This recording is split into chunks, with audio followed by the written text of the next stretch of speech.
Hola, beautiful people. It's your girl, Miss Amazing, so amazing, and welcome back to the tea party, my little teacups. So this episode, we're going to get a little deep. That sounds crazy, but we are, because we're going to talk about body shaming. Body shaming is literally everywhere. It seemed very innocent back when I was younger. I was born in 1989, you know what I'm saying? How the 90s babies. But it seemed a little more innocent. We didn't realize how bad or how traumatic it would be for us, like growing up to adults. But a lot of that still follows adults to this day. I am one of those adults because you know your girl done been through some shit in this last video. But we are definitely going to get into the subject of what body shaming is, examples of what you may think as innocent questions that can actually be body shaming, and everything that comes along with it. And of course, I'll give you some of my examples. What is body shaming? Body shaming is basically mocking or criticizing someone's physical appearance. And you know, it's not just you're fat or whatever. There's so many different types of body shaming, including but not limited to fat shaming, skinny shaming, no hair shaming, height shaming, and believe me, there's so much more, and things that you really don't think would be body shaming or considered in that category at all are some of the things that are like really high on that list. We're gonna go into a couple examples, and then we're gonna go into ways that we can just try to heal from it or keep our mental safe. So when people think of body shaming, they think of like a bully or someone blatantly pointing out your flaws. You're fat, you're short, you bald, or whatever the hell the shame may be to that person. But simple questions can really make somebody feel some type of way about something. So, have you lost weight? Maybe the person didn't want to lose weight and they're stressed the fuck out and weight is just dropping off of them and they're trying to just maintain. That can come off as body shaming. Then you look like you gained weight in all the right places. Now, in the black community, that is a motherfucking compliment. Like, the right places? Da-da. But some people may not want a big butt. They may think like, oh my God, what is the right place? I didn't want to gain weight at all. What do you mean it's in the right place? And one of the statements that just grinds my gears, only because I have been the olive oil, the skinny mini, the patty mayonnaise. I have always been this girl. So when people say, oh, you're lucky, you can eat whatever you want and not gain a thing. Sis, what you mean? I'm trying to eat everything so I can gain everything. First of all, you know how long it took, we're gonna get into this, but you know how long it took me to even get a butt that was noticeable? Okay, we're gonna get into that, but that is one of those little simple questions can really offend somebody. And thinking about it in the 90s and the early 2000s, you're like, what do you mean? Those are compliments. Like, that's a good thing. But now in 2021, with everybody being so sensitive, it's really not. There are also ways that body shaming can work in reverse. And I don't mean that in a good way. So they have something called body dysmorphia. I recently just heard about it from Tammy Roman. She was on The Real, and then I've been catching up on the Real World reboot with them 25 years later, or whatever the case is. And it's basically a mental illness all up in your head, a mental illness that prevents you from seeing how good you look, in a sense, like in layman terms. So if you're somebody who thinks you're overweight and you're trying to lose weight, no matter how skinny you'll get, you'll think that you still need to lose more weight. So when the people on the outside are seeing you and they're like, "Ooh, girl, you too skinny and you need to stop losing weight, you're losing too much weight," to somebody who has body dysmorphia, they see it as them being on the right track. Like, "Ooh, I lost too much weight, that's good," or "You can see my collarbone, that's good." Like that's basically the examples that Tammy Roman gave, because she's someone who's been dealing with it for a very long time.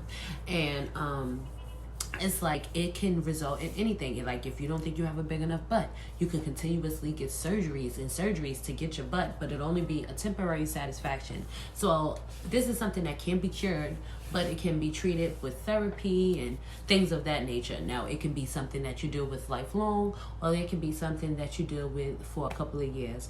But so many people go through it and don't even know until they're medically diagnosed. Like, you can say you have it, but you have to be medically diagnosed. Tammy Roman went to the doctor and was medically diagnosed, had a therapist for years. She's not seeing one now, but it's real out here. So as someone who's dealt with body shaming, height shaming, and freaking hair shaming, and all of those things, actually, like top 5 things on that list a bitch done been through, I found ways to deal with it. Like, people used to call me giraffe and all of this stuff because I was the tallest girl in the class. So with that, I went and started modeling.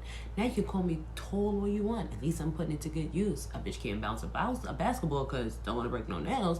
But on the catwalk, see me. Ask about me.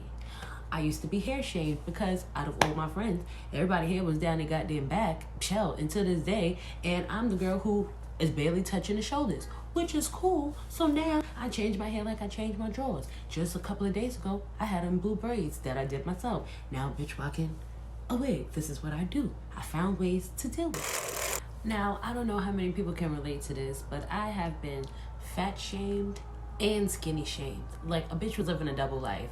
When I was younger, I was skinny shamed because I was skin and bones. Then I hit like high school, these breasts came out of nowhere. Then the middle of high school, this ass came out of nowhere, but I was still slim, so I was poking out in all the right places. See, you see how it just flows right out of my mouth? I do it to myself.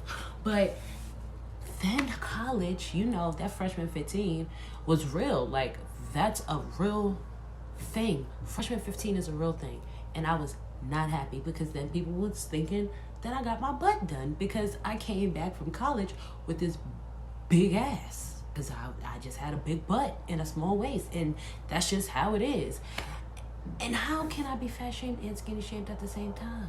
From there, I was almost 200 pounds. And I'm going to add a picture so y'all can see that literally it's all in here. All the weight is always in my shoulders and my head and my neck. I always look like this. And you know, guys, it is what it is. Body shaming is real. We just have to find ways to cope. Like, I compare myself to people I see. I compare myself to the women in my family because one side of my family, on my father's side, all the women are petite. We are small on this side.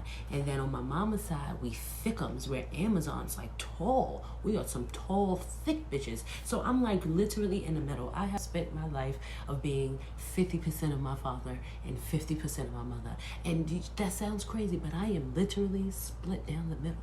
I have gotten off tangent, and I have the tendency of talking about multiple things under the same subject, and I may have confused y'all, but I will end it with this. At this point of my life, I am actually like 155 pounds, 5'10". So that's I'm slim. Like, my butt has gotten smaller. I'm slim in the neck. My legs are slim, and a lot of people are skinny shaming me. Like, where's your butt? And look, you losing all this weight. And it's like, if y'all know me, this is my natural body weight. Like, I was never supposed to be as big as I got, but stress, relationships, life will do that to you. It will add pounds. I am able to gain weight, but I'm also able to drop it off. Now, if I can get my butt back, we all win. I'll leave you guys with a tea tip for the ending of 2022. Can we, like, just love our own bodies? Can we celebrate everybody's type, everybody's body? Like, there's so many slim girls who are just gorgeous, but somebody would not want to talk to them because they don't have no butt. Or there's some beautiful big women who are gorgeous, but you rather be with somebody who's in a bikini. cool, whatever.